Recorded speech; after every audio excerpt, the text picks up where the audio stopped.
प्रदोष के समय पर, उससे पहले लक्ष्मी और दरिद्रता फिर भ्रमण पर निकलती है।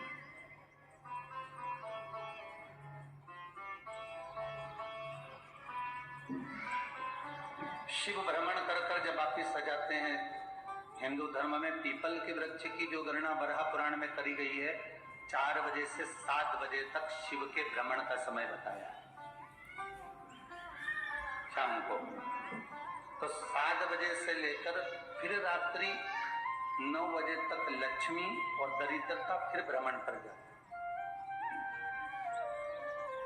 इनका एक समय निश्चित देना है, भ्रमण कर कर आ जाना। अब इस बीच में जब लक्ष्मी और दरिद्रता दोनों निकल कर जा रही हैं, तो दोनों एक भाव रख कर जाती हैं कि आज हमको कहां प्रवेश करना,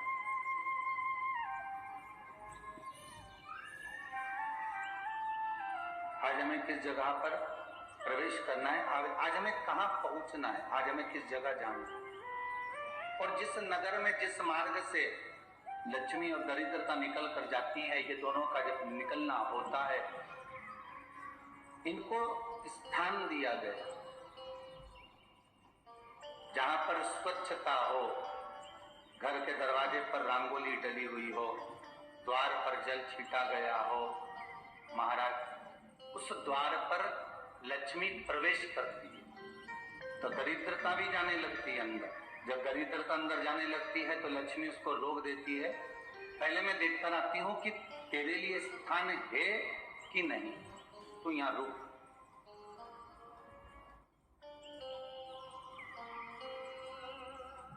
कुछ देर तक दरिद्रता बाहर खड़ी रहती है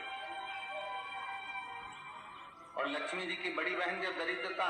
बार बार अंदर जाने का प्रयास करती है तो लक्ष्मी जी कहती हैं, जी तू इतनी बड़ी होकर तुझे मालूम है, तो तेरा सम्मान होना चाहिए, आदर होना चाहिए, और तू अंदर चली जा और कोई तेरा सम्मान ना करे तो कितना बुरा लगेगा, इसलिए तू बाहर खड़ी, मैं अभी आई, अंदर जा। और जब लक्ष्मी जी भ्रमण कर लेती हैं, अंदर प्रवेश कर कर आती हैं, और प्रवेश कर कर आती हैं तो दरिद्रता पूछती है चले अंदर, तो लक्ष्मी जी कहती हैं, तुझे मालूम नहीं है क्या जी कि जिस घर में मैं प्रवेश कर जाती हूँ उस घर में फिर दरिद्रता नहीं जा सकती, क्योंकि ये तेरा वचन था, ये तेरा वचन था। अपन दोनों का जब मंगल विवाह हुआ था,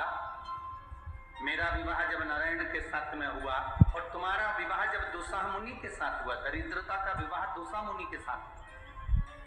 जब अपना दोनों का विवाह हुआ था तो अपन दोनों ने एक वादा करा था कि जिस घर में लक्ष्मी प्रवेश कर जाएगी उस दिन फिर दरिद्रता नहीं जाएगी, और जिस घर में दरिद्रता प्रवेश कर जाएगी उस घर में फिर लक्ष्मी नहीं जाएगी। अब जब मैं अंदर देख कर आ गई हूं तो तू अंदर नहीं जा सकती, अर्थात लक्ष्मी के चरण जिस घर में पड़ गए उस घर में फिर दरिद्रता प्रवेश नहीं कर रही। चलते चलते फिर दरिद्रता ने देखा और लक्ष्मी जी इसको लेकर गई, और लक्ष्मी जी ने देखा कि इसके दरवाजे पर जल नहीं छीटा गया, इसके दरवाजे पर ना रंगोली डली है, इसका द्वार साफ नहीं हुआ, इसके द्वार पर दीप नहीं है, इसके द्वार पर कलश नहीं है। शिव महापुराण के अंदर चला गया, कहीं बिल्ली ने गंदगी कर रखी है, कहीं जीवों ने कुछ गंदा गिरा रखा है, तो फिर लक्ष्मी जी कहती है, जी अब मैं होकर आ गई थी ना, अब तू जा,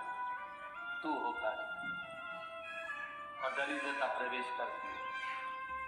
तो अंदर जाकर क्या देखती है दरिद्रता, इतनी सवेरे से मैं घूमने इनके दरवाजे पर आई और ये तो सब चादर तान के चकाचक गुर्राटा भर भर कर सो रहे हैं। तो दरिद्रता कह देती है, तुम्हारा भाग्य ही बेकार है, तो मैं क्या करूं, तुम ऐसे ही सोते रहो। और दरिद्रता गुस्से में बाहर निकल कर आती है, लक्ष्मी से कहती है, लक्ष्मी तू इसके घर में जाना ही मत। तो दरिद्रता को कहती है, जी तेरी बात नहीं मानूंगी क्या मैं? लक्ष्मी जी बोली, मैं तेरी बात नहीं मानूंगी, बिल्कुल नहीं जाऊंगी इसके घर में, तो चिंता मत कर, चल आगे चल। फिर आगे ये लक्ष्मी और दरिद्रता का प्रवेश, आपके घर का द्वार, आपके घर का दरवाजा। फिर निवेदन करूंगा, एक बहुत सुंदर बात हमें महाराष्ट्र से सीखना चाहिए। हमें साउथ से सीखना चाहिए, दक्षिण से। जिस समय पर भक्ति देवी यमुना जी के घाट पर रो रही थी, अपने पुत्र ज्ञान और वैराग्य को गोदी में लेकर, समय देवऋषि नारद ने प्रश्न किया था कि तुम कहां पर पोषित हुई हो,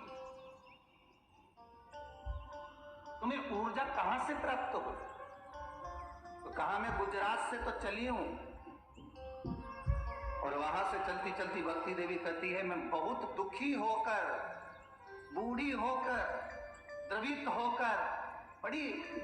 दुख में वहां से चलते चलते जब मैं महाराष्ट्र में पहुंची तो मैंने वहां जाकर देखा कि वहां पर लोग हर पल हर घड़ी ब्रह्म मुहूर्त में उठकर स्मरण करते हैं, नाम जाप करते हैं और दरवाजे पर जल छीट कर रंगोली डालते हैं। तो कह रही है कि वहां पर मैं थोड़ी अवस्थावान होने लगी, वहां मुझे अच्छा लगने लगा। फिर जब मैं और आगे बढ़ी, दक्षिण में जब पहुंची, वहां पर जाकर मैंने देखा कि सुबह से उठकर मंगलाचरण, मंगला स्तोत्र और वेदों की ध्वनि होने लगी। वहां पर मैं और आनंदित हो गई। हमें कुछ चीजें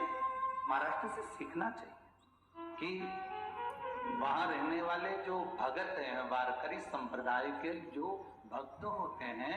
वैष्णव जो धर्म के भक्त होते हैं, उनका नियम है सवेरे के समय घर में पानी है कि नहीं है, पर जब भी वो घर का दरवाजे के बाहर थोड़ा ना थोड़ा पानी तो छींट ही देते हैं। और छींटने के बाद फिर वहां पर